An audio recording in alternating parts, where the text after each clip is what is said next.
주님께서 여러분과 함께 요한이 전한 거룩한 복음입니다. 주님 영광 받으소서.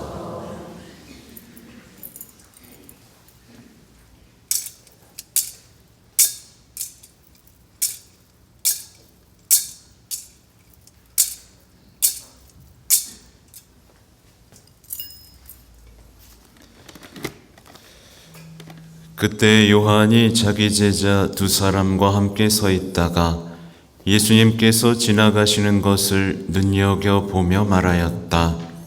보라, 하느님의 어린 양이시다. 그 두 제자는 요한이 말하는 것을 듣고 예수님을 따라갔다. 예수님께서 돌아서시어 그들이 따라오는 것을 보시고 무엇을 찾느냐 하고 물으시자 그들이 랍비, 어디에 묵고 계십니까? 하고 말하였다. 랍비는 번역하면 스승님이라는 말이다. 예수님께서 그들에게 와서 보아라 하시니 그들이 함께가 예수님께서 묵으시는 곳을 보고 그날 그분과 함께 묵었다. 때는 오후 4시쯤이었다.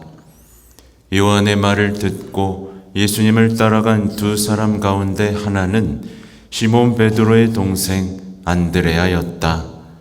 그는 먼저 자기 형 시몬을 만나 우리는 메시아를 만났소 하고 말하였다. 메시아는 번역하면 그리스도이다. 그가 시몬을 예수님께 데려가자 예수님께서 시몬을 눈여겨보며 이르셨다. 너는 요한의 아들 시몬이구나. 앞으로 너는 케파라고 불릴 것이다.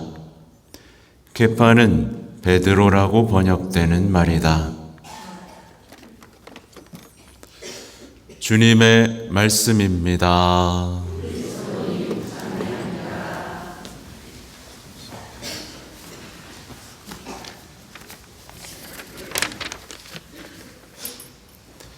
참 예수님, 오늘 화답송을 아름답게 불러주셨습니다. 네, 한 번 더 들어볼까? 네.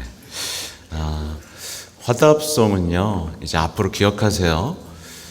연중 시기의 구약 독서와 이 복음을 연결해주는 다리입니다. 앞으로 계속 그럴 거예요. 사실 오늘 주님 보소서 당신 뜻을 이루려 제가 왔나이다. 이것은 아주 대단한 전환을 의미합니다. 신앙의 시작을 의미해요. 여러분 여기 왜 왔습니까? 지금 읽어줬잖아요. 여기 왜 왔어요?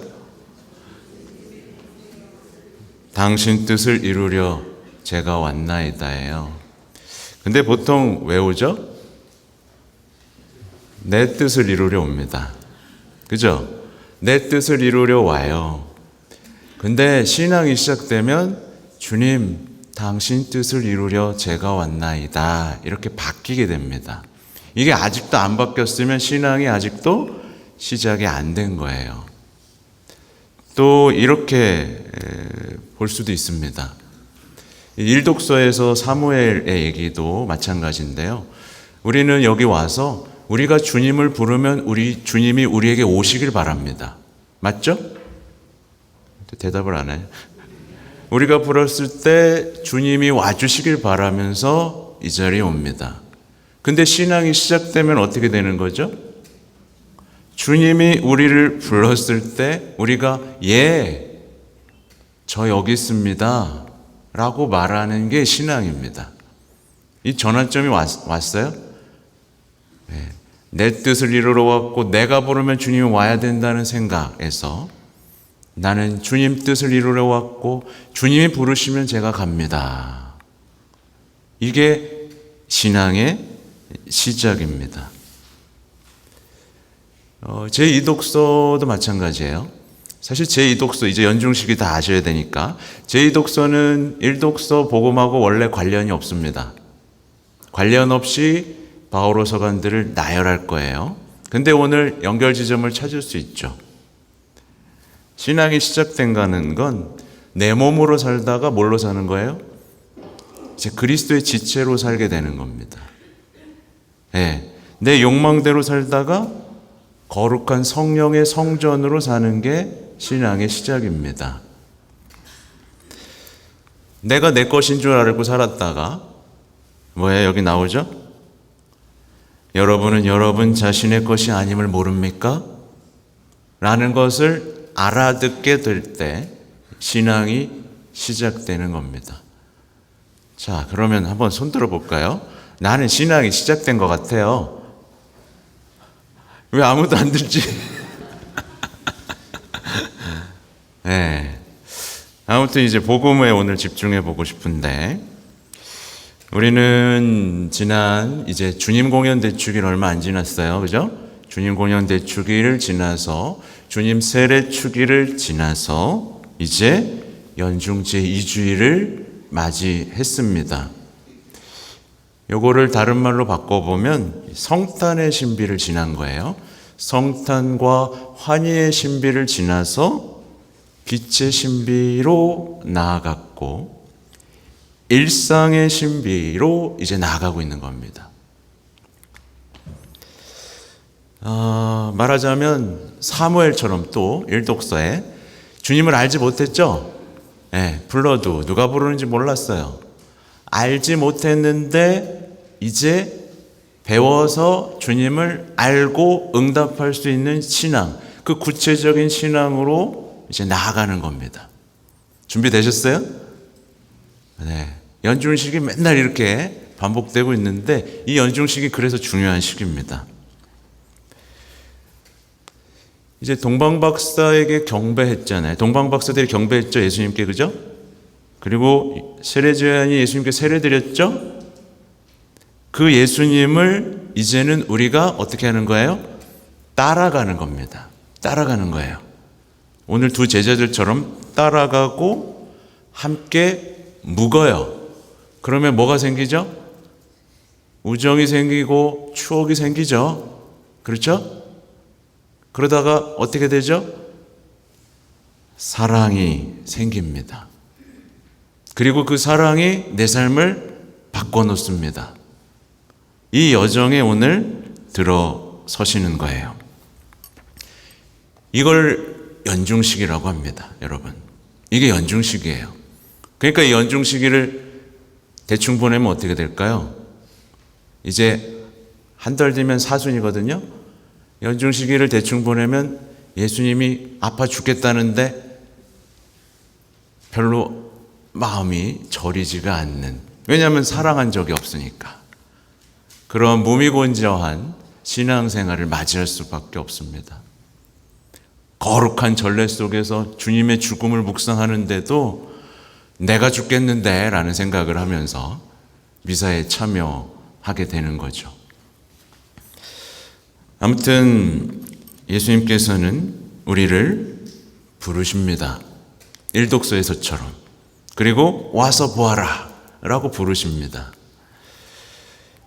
이 부르심에 응답했을 때 시작되는 걸 신앙의 여정이라고 합니다. 자, 그럼 또 응답하신 분 또 안 들어. 이걸 신앙의 여정이라고 하고 믿음의 여정이라고 합니다. 그리스도인들은 이 여정을 시작할 때, 예수님 뒤를 따라가면서 이 여정을 시작할 때 이제 인생의 길을 찾습니다. 그제서야. 인생이 미로 같았는데 이제 인생의 길을 찾게 됩니다. 그리고 소명을 만나게 됩니다. 이게 제일 중요합니다. 소명. 내가 왜 태어났는지 모르고 그냥 돈 버는 기계, 욕망의 기계로 살다가 이제 소명을 발견하게 됩니다. 그리고 그제서야 이 어둠 같은 세상에서도 살만하다. 삶의 아름다움을 그제서야 발견하게 됩니다. 그래서 부르심은 중요하고 이 부르심에 응답하는 건 인간에게 정말 중요한 일이죠. 그리스도교 신앙은요, 단순히 많이 배우고 열심히 지키고 활동을 많이 하고 반성하고 깨닫는 것이 아닙니다. 그건 결코 신앙이라고 부를 수가 없어요. 조금 나아질 수 있습니다. 열심히 하다 보면, 그죠? 조금 나아질 수 있는데 이내 곧 뭐가 들이닥치죠? 온갖 문제가 들이닥치기 시작합니다. 죄로 물든 인생이 시작돼요. 그래서 어쩔 줄 모르는 상태에 갇혀버리게 됩니다. 그런 신앙에선 기쁨이 없겠죠, 그죠? 그러니까 우리는 알아야 됩니다. 그런 신앙은 그냥 흉내내는 허상이고, 정작 중요할 때 힘을 발휘 못하는 가짜 신앙이고, 현실의 짐이 될 뿐인 거짓 신앙인 거죠. 제대로 신앙생활 하고 싶죠, 여기, 그죠? 다? 그죠? 그래서 오늘의 요한복음을 제대로 묵상하는 건 대단히 중요합니다. 뭐가 신앙인지를 알려주거든요. 그리스도교 신앙은요, 예수님과의 잊지 못할 만남으로 시작됩니다. 그래서 오늘 보면 시간을 기록해 놓습니다. 오후 4시쯤이었다고요. 잊지 못하는 거예요. 잊지 못할 만남이 시작됐고, 그로 인해 제자의 여정이 시작됐고요. 사랑이 시작됐고, 이제 목숨을 내놓는 사랑이, 먼저 받은 사랑을 갚는 그 신앙의 여정이 시작됩니다. 그래서 오늘 복음은요, 그 잊지 못할 만남의 기록이고요. 그래서 엄청난 복음입니다. 그리고 예수님을 만난 첫 제자의 증언이 담겨 있습니다. 첫 제자 누구였죠? 안드레아였습니다. 오늘 복음에는요, 이미 말씀드렸지만 때는 오후 4시쯤이었다라는 말씀이 나옵니다. 그리고 무엇을 찾느냐? 라는 질문도 나오고요. 와서 보아라 라는 초대도 나옵니다. 누군가는 이 말씀을 무심하게 지나쳤을 겁니다. 그런데 이 말씀들은요, 이 불안하고 지친 모든 인간의 영혼을 건드리는 힘이 있습니다. 무엇을 찾느냐? 가슴을 울리죠? 왜냐하면 모든 인간은 무엇인가 찾고 있기 때문입니다. 뭔가를 찾아요. 내 인생을 구원해 줄 어떤 관계를 찾습니다. 그렇죠? 찾았어요? 못 찾았어요? 못 찾으면 어떻게 되죠? 못 찾으면 정말 불행해집니다. 그죠? 못 찾으면 찾다 못 찾아서 반려동물에게 정착할 수밖에 없습니다. 나를 구원해 줄 관계, 그 거룩한 관계로 나아가야 되는데 삶에 치이다 보면, 인간에 치이다 보면 다 꼴 보기 싫고 그냥 나만 바라봐주는 존재에 정착하고 맙니다. 멈춰버리는 거죠. 아무튼 우리는, 모든 인간은 내 인생을 구원할 누군가와 관계를 맺고 싶어하고 그 관계 속에서 어떤 의미를 찾고 싶어합니다. 그런 인간에게 예수님께서는 무엇을 찾느냐 라고 물으시는 거죠. 행복을 찾느냐? 사랑을 찾느냐? 충만한 삶을 찾느냐? 더 선한 삶을 찾느냐? 무엇을 찾느냐? 계속 물으시는 겁니다. 그렇게 찾고 보고 싶어 합니다. 그죠? 내 인생을 바꿔줄 어떤 장면을 보고 싶어 합니다. 어떤 누군가를 보고 싶어 해요. 그죠? 그래서 예수님께서는 와서 보아라, 이렇게 초대를 하시는 겁니다. 이들이 기록한 오후 4시쯤이었다라는 기록은 그래서 대단히 중요한 거죠. 외로웠던 한 인간의 삶이요, 이제 하느님의 시간 속에서 의미를 찾고 충만해진 시간이 바로 오후 4시쯤이었습니다. 그걸 영원히 말씀 안에 기록해 둔 것이죠. 두 제자는요, 처음 예수님을 만나서 뭐라고 묻냐면 어디에 묵고 계십니까? 라고 묻습니다. 이건 인간의 열망을 표현합니다. 주님, 당신은 알고 싶습니다. 함께 지내고 싶습니다. 저도 은총 속에 한번 살아보고 싶습니다. 어디에 묵고 계십니까? 저도 이제 습관적이고 멀리서 구경만 하던 종교인으로 살고 싶지 않습니다. 지겹습니다. 지쳤습니다. 저도 이제 당신과 사랑을 나누는 그 충만한 신앙인이 되고 싶습니다. 어디에 묵고 계십니까? 가서 보고 싶습니다. 이 열망이 담겨 있어요. 많은 분들이 하나님과의 관계가 아니라 사람의 관계에서 기쁨을 찾습니다. 성공하신 분? 성공하신 분? 결혼하니까 더 힘들죠? 또 많은 분들이 하느님의 지혜가 아니라, 이미 다 드러났잖아요. 그죠? 하나님의 지혜가 아니라 인간의 지혜에서 인생의 도움을 받고 싶어 합니다. 도움 잘 받고 이제 아무 문제 없이 살고 계신 분? 아무도 없어요. 그래서 왔어요, 우리는. 말씀에서 길을 찾아야 되고, 기도해서, 신심해서 내 인생의 모든 문제를 해결해 줄 빛을 찾아야 되는데, 많은 신앙인들이 신앙을 갖고도 처세술, 인문학, 타로, 점, 인간적인 조언을 통해서 인생의 문제를 풀어내고 싶어 합니다. 답이 안 나오죠. 답답하죠.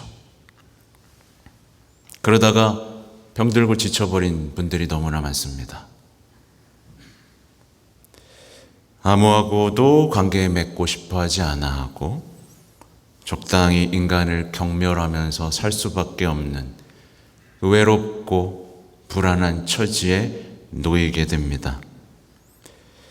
마음의 문을 닫고 더 이상 누구도 사랑하고 싶지 않고 누구도 신뢰하고 싶지 않은 비참한 처지에 놓이게 됩니다. 특히 부부의 문제에서 이렇습니다. 여러분, 부부관계 좋으세요? 행복하세요? 답이 나오세요?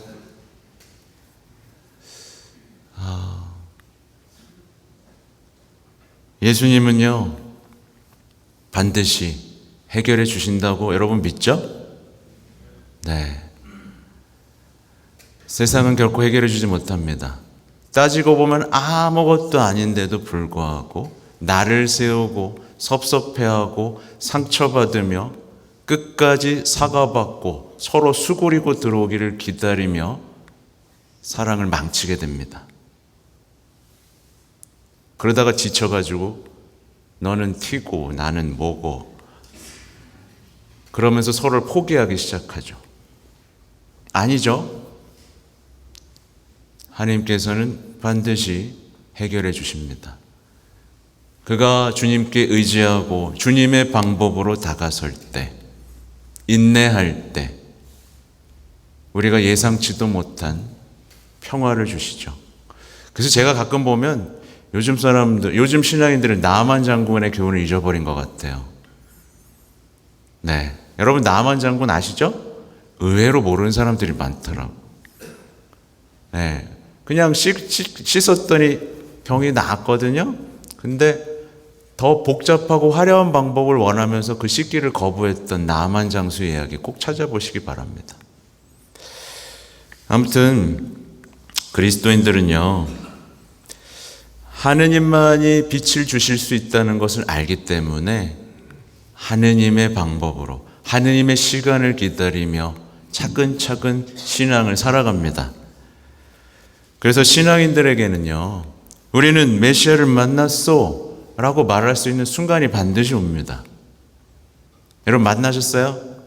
잊지 못할 그 만남. 오후 4시쯤이었다. 그래서 내가 하느님의 자녀라니, 내가 예수님의 제자라니, 이런 정체성, 인생을 흔들어 놓는 순간이 있습니다. 여러분 하느님의 자녀입니다. 아시죠? 네, 좋아요?